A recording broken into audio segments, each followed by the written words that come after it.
Así es que agradezco esta oportunidad para contarles un poco de lo que es Endless y pues estoy aquí para cualquier otro comentario. Muchas gracias, Alejandro. Continuamos.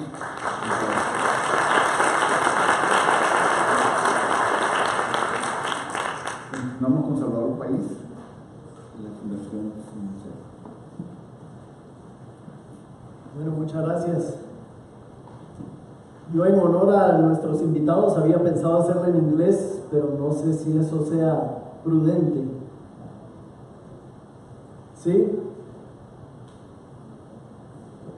Let me tell you a little bit about FUNSEPA, Fundación Sergio Paiz. FUNSEPA was inspired basically from two different sources. First one being my father. My father, quite symbolically, today would have been his 68th birthday. He passed away about 14 years ago on a development trip. He wanted the development of Guatemala. He was also a part-time college professor. We used to tease him. He was Inspector Gadget. He used to have laptops before you could actually place them on your lap because they were too heavy. Cell phones when they were probably better used for personal defenses rather than communications. So really Inspector Gadget. And we were trying to blend something to celebrate his life. And that's how FUNSEPA came about. Something that would work towards the development of Guatemala, something that would incorporate his passion for technology and certainly his passion for education. And the other big source of inspiration are the kids of Guatemala. 3.1 million school kids today. That's not counting those that have dropped out of the school system.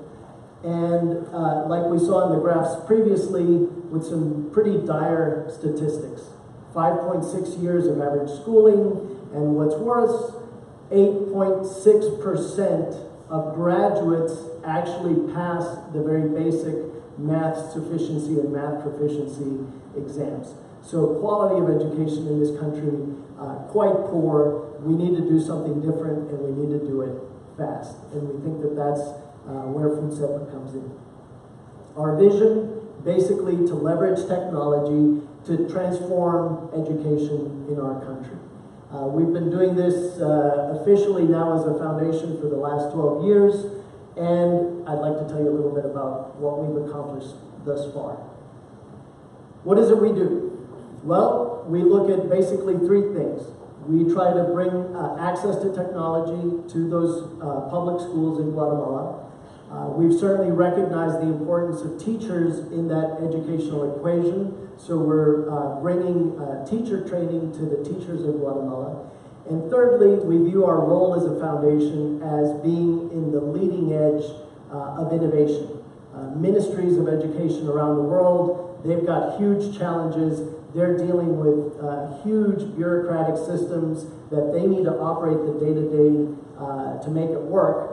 We as foundations, we think that it's our role to push the envelope, it's our role to innovate, it's our role to think outside the box, if you will. So what have we done? Basically, over 20,000 computers, close to 21,000 computers delivered to date to over 1,300 public schools in the country.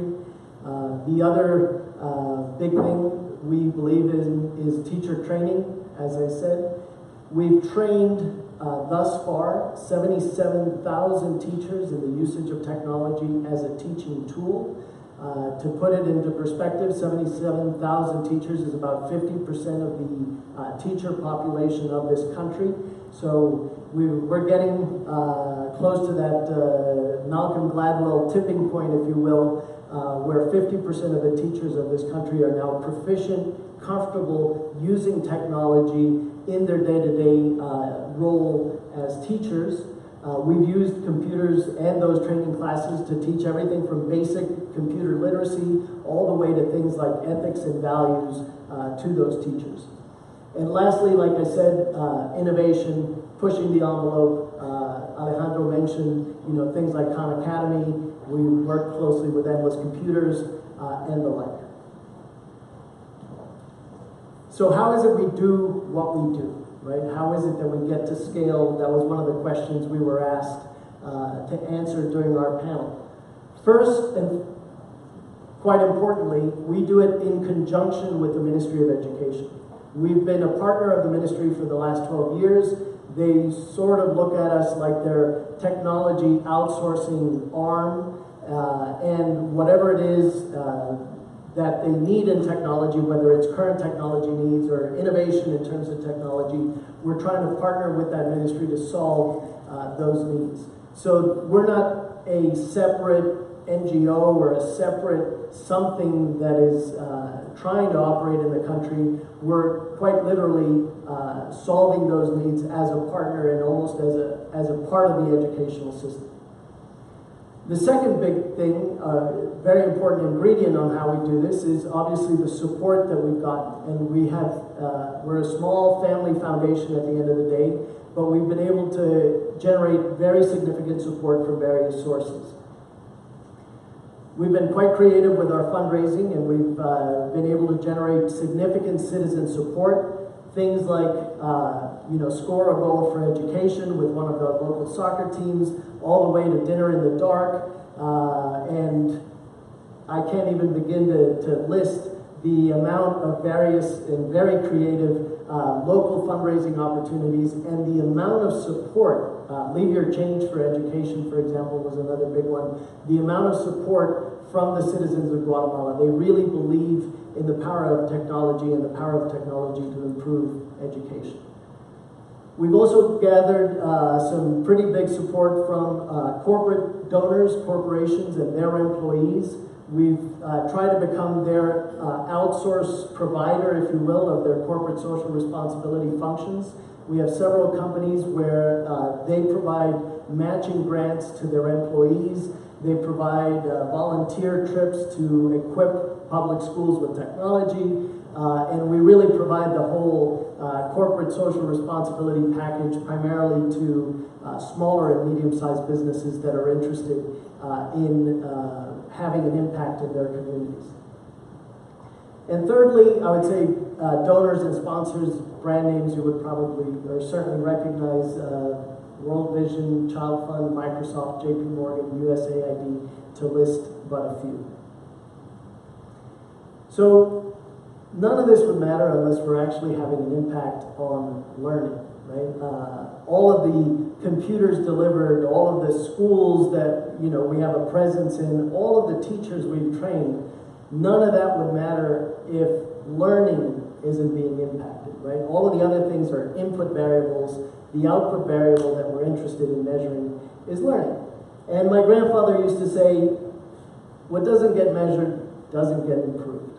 So we decided we would submit ourselves to the test. We hired an international independent company that does the research and evaluation of programs such as our own. And we determined a couple of years ago that the FUNSEPA model was basically delivering 5 points of additional learning in a year of intervention, or the year following the intervention. And by intervention, I mean the whole thing: teacher training, equipment, etc.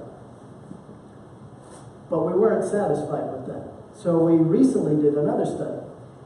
We implemented Khan Academy on top of that existing model, on top of that teacher training, the whole environment, the conversations with the parents, the entire FUNSEPA model, and we realized that we could impact math learning by 10 percentage points in a year. And this is obviously statistically significant and all of that jargon. So we weren't satisfied with that either. We said, if we want to bring this to scale, if we actually want to bring technology to an entire country, we need to be able to make trade-offs, public policies about trade-offs. And some of those trade-offs include, well, do I buy more expensive hardware? Do I buy cheaper hardware? Do I have it, do I invest in laptops? Do I invest in tablets? So we put that to the test as well. And we were able to find the following results. Top results, tablets with Khan Academy generated 10 points of learning in a year. However, 16 old legacy computers with Khan Academy generated 8 points of learning. The same was found, believe it or not, in labs of 16 computers per computer lab or 30 computers per computer lab. So not a big difference in terms of how many computers per lab. That was not a source of differentiation. And finally, we also tested the endless computers, which, as Alejandro just said, 25% of the cost, but hey, 80% of the results, right? So we think that this can be very helpful, and we've been in constant conversation with the folks at Khan Academy because this is, from what we understand from them, the first time that anybody has done this kind of public policy study, if you will, that would enable more informed choices and more informed trade-offs between hardware choices, software choices, and importantly as well, connectivity choices. And this one will take maybe a second to sink in, and certainly more than a second to explain, but we found that Khan Academy with internet generated less percentage points in learning, less benefit in learning than the Khan Academy without the internet, so the offline Khan. So this needs to be explained a little bit further because it's certainly counterintuitive. And what we found based on the qualitative evaluations and the surveys of the teachers and the students is that the schools that had internet connectivity, kids would come to the lab, they would start using Khan, the connectivity would slow down, or it would, we had some similar experiences here today, and kids get frustrated, right? They started to use the tool, but it was too slow, it crashed. My son says it glitched out on me, and by the second or third time you came to that lab, you were done with it. You didn't want anything to do with that computer application, what have you. So it's not that the internet didn't deliver the goods, it's because the quality of the internet was not appropriate, it didn't deliver the goods. So thus far, 475,000 children impacted through our various programs, and we've found a bunch of other sources of impact, 24% higher probability of advancing to the next grade, having the dropout rate in the schools where we've had these sorts of interventions. So quite an interesting result of having technology available for kids. But don't take my word for it. Josue Kotzahai, student here from Zumpango, not too far away from where we are today, very, I would say, poor family. If you looked at the way he and his family lived, certainly very humble home. But the reason I singled out Josue is because after we did our study, there was an outlier. Somebody that was spending more time on Khan Academy than hours available for them in the school computer lab. And it turned out that he was working in the fields to pay internet cafe time to do Khan Academy on his own. He obviously got the highest percentage improvement of any student in the entire sample and went on to win the local math Olympics a couple of weeks after we'd done the study, and is now participating in our national math Olympics. So we're quite proud to see that once you provide the right tools, certain students really take onto this and really can excel with the platforms and the technology. So where are we going from here? We're looking, as I said, to innovate. We're looking to push the envelope. We're looking to do things like our Valentina program, which is trying to teach girls coding. We're trying to do things with Endless and experimenting with their technology. We're certainly pushing the envelope with Khan and asking them to do more with us. We're engaging in some very interesting experiments with teacher training. Now that 77,000 teachers know how to use technology, how do we leverage that to provide permanent online learning platforms to those teachers? So that's our NOD program, amongst many others. So I would close by saying, FUNSEPA Why FUNSEPA? Because a culture of metrics, external evaluations, and cost effectiveness, very importantly. Because we are looking to partner with folks like Endless, folks like Khan, hopefully folks like Stanford, and the interesting example that you're going to hear about now.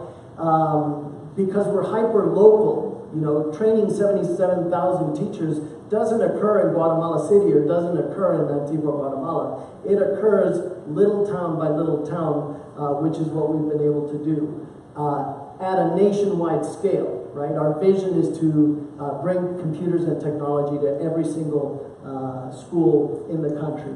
And lastly, hopefully, because we have a proven track record of innovation. So my dad was president of my school, and his vision as president of the board of the school was, in 1990, we're going to put a computer in every classroom. So FUNSEPA, we're looking to bring a computer to every classroom in the entire country, and you know, hopefully we'll be able to have some conversations about how we're going to do that, and hopefully get some of you guys to support our mission. Thank you very much.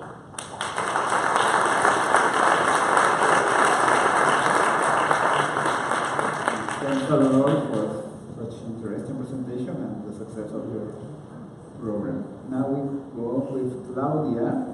She comes from Estrategia Mundial de Seeds of Empowerment, the Stanford University.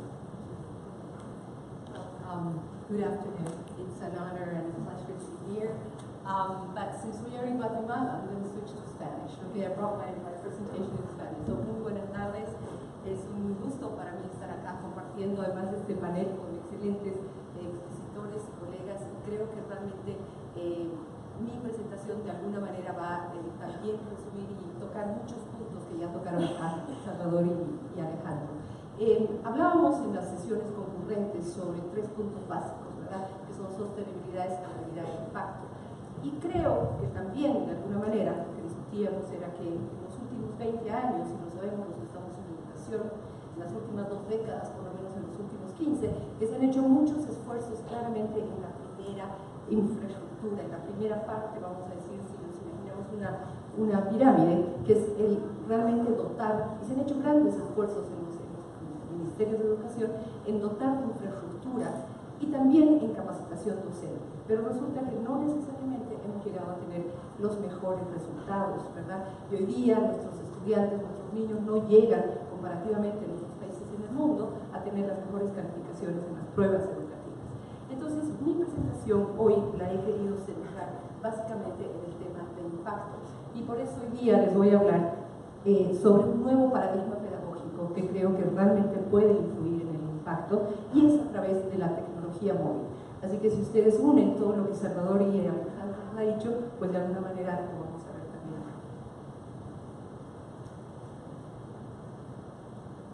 Primero quisiera comenzar con algunas reflexiones preliminares, y reflexiones que espero que aquí estén algunos policy makers, algunos decisores de políticas públicas, donde pensamos que quisiera preguntarles cuál es el detonante que hace que nuestros países realmente se implementen políticas públicas en torno a tecnologías para la educación y el desarrollo.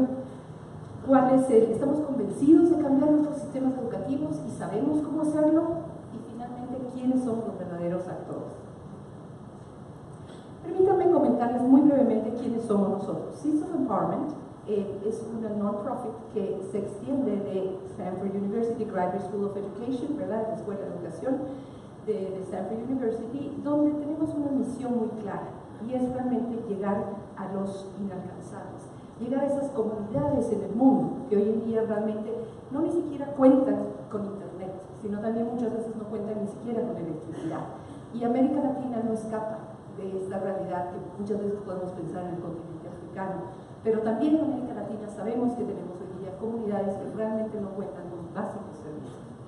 Probablemente estamos entonces también no solamente educando a esas comunidades, sino también empoderándolas. Por eso el nombre de Seeds of Empowerment, porque creemos que el empoderamiento de estas comunidades, niños, niñas, jóvenes y mujeres, es fundamental para el desarrollo de nuestros países. ¿Cuál es nuestro propósito? Nuestro propósito efectivamente es generar capacidades locales. En cada país donde estamos generamos esto porque creemos que Stanford University va a estar como 2 años o 3 años acompañándoles, pero realmente lo importante es dejar la capacidad instalada. Y por eso tenemos partners locales que vienen a ser otras ONGs o fundaciones, ministerios de educación, por supuesto, y universidades locales. ¿Para qué? Para justamente formar alianzas estratégicas público-privadas. Es otro de los temas fundamentales, y lo comentábamos en las sesiones, ¿verdad?, donde hoy día tenemos que pensar en sostenibilidad, y resulta que antes habíamos dejado de lado, por lo menos había esos paradigmas en el mundo de las ONGs de no hacer partners con el sector privado. Pues hoy día, bienvenidos todas las cooperaciones, todas las corporaciones, ¿verdad?, y empresas que quieren apoyar el desarrollo, que quieren invertir en la educación, porque eso es lo que necesitamos realmente, public-private partnerships. ¿Cuáles son nuestras 3 metas principales? Y de aquí creo que me alegra, felicito a mis 2 colegas, porque creo que ya hemos tocado 3 de estas metas también. Siempre hemos escuchado en los últimos 20 años, 15 años por lo menos, en acortar y la importancia de acortar la brecha digital. Y efectivamente es cierto y es importante, pero por favor no quedémonos en esto. Hoy en día lo importante es acortar la brecha cognitiva, ¿verdad? Esa brecha cognitiva que existe no solamente en el campo y ciudad, sino también a veces en las mismas áreas urbanas. Hoy día tenemos una América Latina que es netamente, bueno, no vamos a decir netamente, pero un 60% urbano. ¿Y qué pasa con las escuelas públicas que están al otro lado de la ciudad, ¿verdad?, donde realmente hay esa brecha cognitiva muy grande? Entonces sí, es importante acortar la brecha digital, pero ya hemos dicho que se han hecho varios esfuerzos. FUNSEPA es uno de los grandes, ¿verdad?, aquí en Guatemala, donde han puesto un enorme esfuerzo en poner computadoras, en poner capacitación docente, pero resulta que no estamos alcanzando cerrar esa brecha cognitiva. Una de las metas. La segunda es aprovechar la enorme economía de contenidos abiertos, y esto probablemente no para todos es muy familiar, pero efectivamente, como decía acá Alejandro y Salvador, hoy día tenemos una enorme cantidad, los famosos OER, o Open Educational Resources, pero también los hay en español, ¿verdad? También tenemos esta gran cantidad de recursos que están en la web y que son absolutamente gratuitos, y sin embargo no los usamos suficientemente. Y finalmente, la tercera meta nuestra es innovar con dinámicas pedagógicas, tanto en el sistema educativo formal como en el no formal. ¿Y qué está pasando en las aulas hoy en día? Les invito también un poquito a reflexionar sobre esto, ¿verdad? Sabemos que nuestros profesores efectivamente hacen y dan lo mejor de sí y hacen lo mejor que pueden, pero ¿qué está pasando con nuestros sistemas, ¿verdad? ¿Estaremos realmente apoyando a que esas últimas, vamos a decir, las habilidades de orden superior, que son la aplicación, el análisis, la evaluación y la creación, se estén dando en el aula, pese a que podamos tener tecnologías, computadoras, tablets, etcétera? O más bien, lamentablemente, estamos simplemente reforzando el tema de la información por la memorización, que a veces va al entendimiento, pero generalmente va al olvido, ¿verdad? O sea, eso es una realidad, lamentablemente, por la que no podemos continuar y no podemos avanzar en esa calidad educativa que tanto la queremos.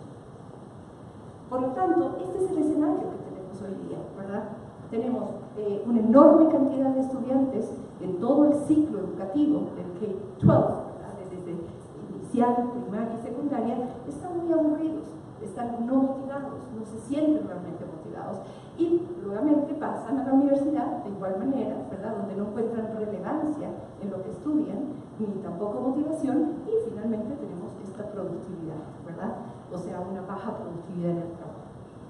¿Qué pasa en el proceso cognitivo en todo esto?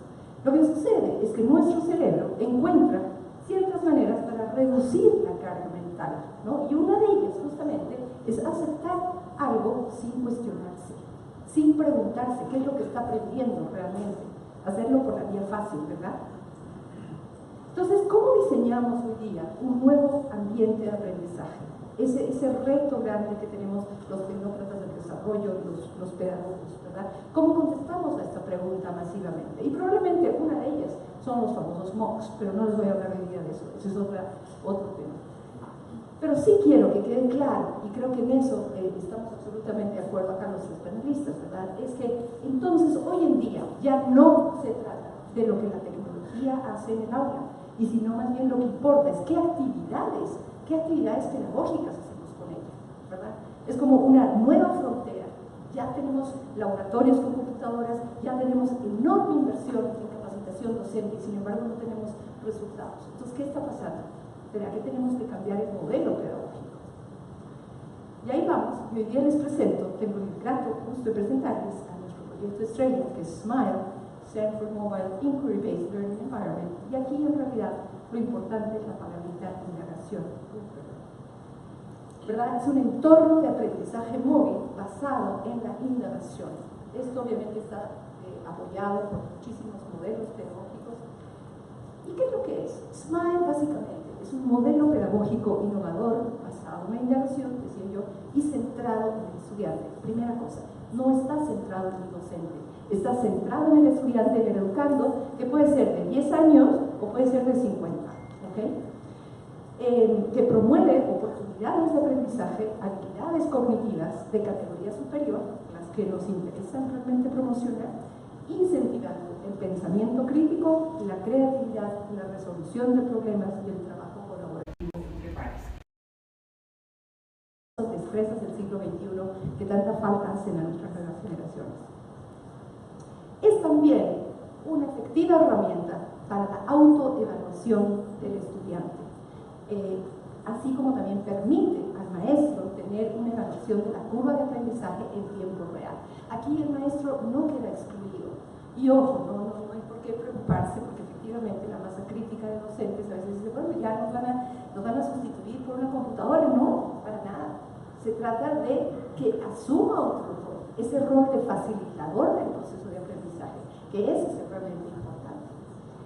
Y finalmente, pues obviamente genera un ambiente muy motivador, altamente participativo, convirtiendo las aulas realmente en lugares donde los estudiantes de toda edad se divierten.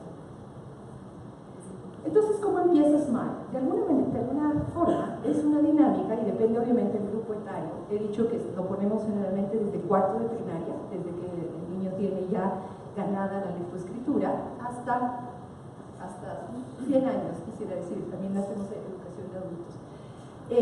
Y empieza con una dinámica muy divertida, diciendo el profesor que va a hacer un concurso, una evaluación, no un examen, pero donde es los niños, los estudiantes, los que hacen la pregunta, los que van a preguntar sobre algo que han aprendido y no el maestro, ¿ok?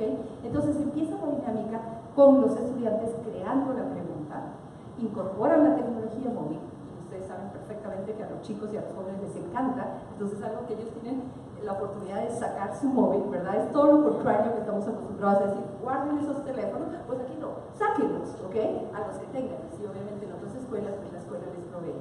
Pero incorporan la tecnología móvil, comparten con sus pares, porque aquí el modelo no es 1 a 1, ya se ha visto en nuestras investigaciones que la curva de aprendizaje sube mucho más cuando es 3 a 1. Y finalmente resuelven la pregunta, la resuelven entre pares y no solo se quedan ahí, sino la ranquean, la evalúan, cuán buena y cuán inteligente fue esa pregunta, ¿okay? Y finalmente se reflexiona sobre el contenido y se intercambia más conocimiento. Eso es más o menos la dinámica que tiene que ver mucho con un trabajo colaborativo y con una competencia sana dentro de un ambiente de aprendizaje. Hay 3 componentes de SMILE clave. Voy a empezar por la primera, que viene a ser, digamos, la parte tecnológica, que la voy a explicar un poquito después. Tenemos un aparatito, un flat computer, que sirve justamente como interfaz, o sea, como mobile router y como servidor al mismo tiempo. Lo voy a explicar después.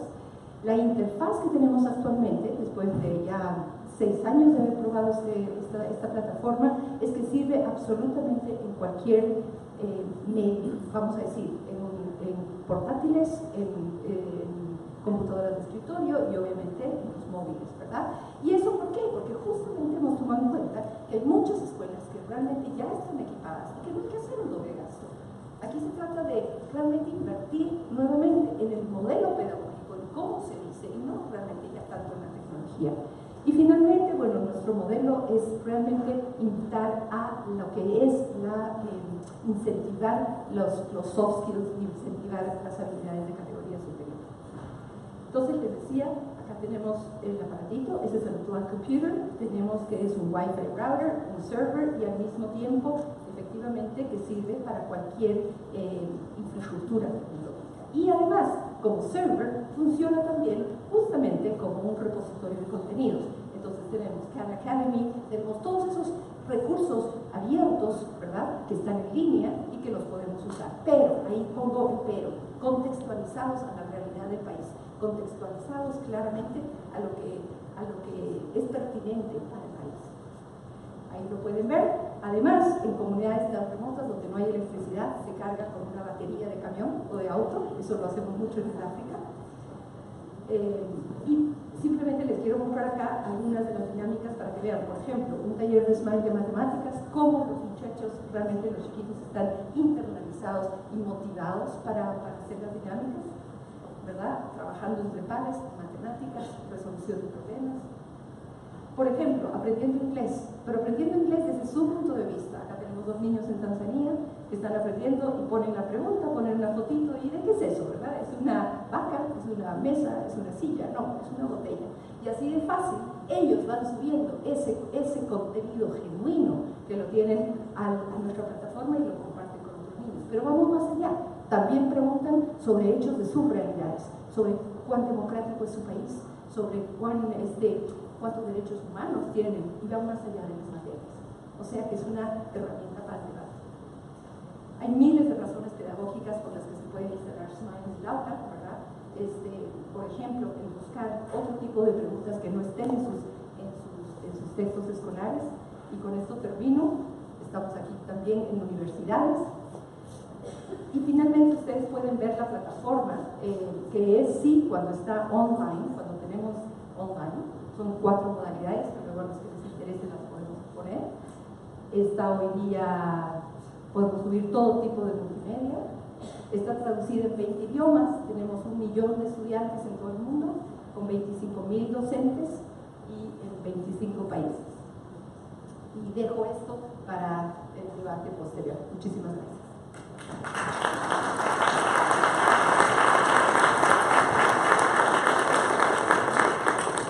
Muchas gracias, Claudia. Los organizadores nos han avisado que no vamos a tener sesión de preguntas y respuestas en este momento y que nos sugieren que lo hagamos ahora en la recepción o mañana o el viernes, que vamos a estar todos todavía compartiendo en este recinto. Quiero felicitar a los 3 expositores. Creo que hemos visto intervenciones que se complementan, todas tienen un gran enfoque en el tema de contenidos y el uso, cómo la tecnología puede facilitar la llegada de los contenidos a los docentes que en nuestra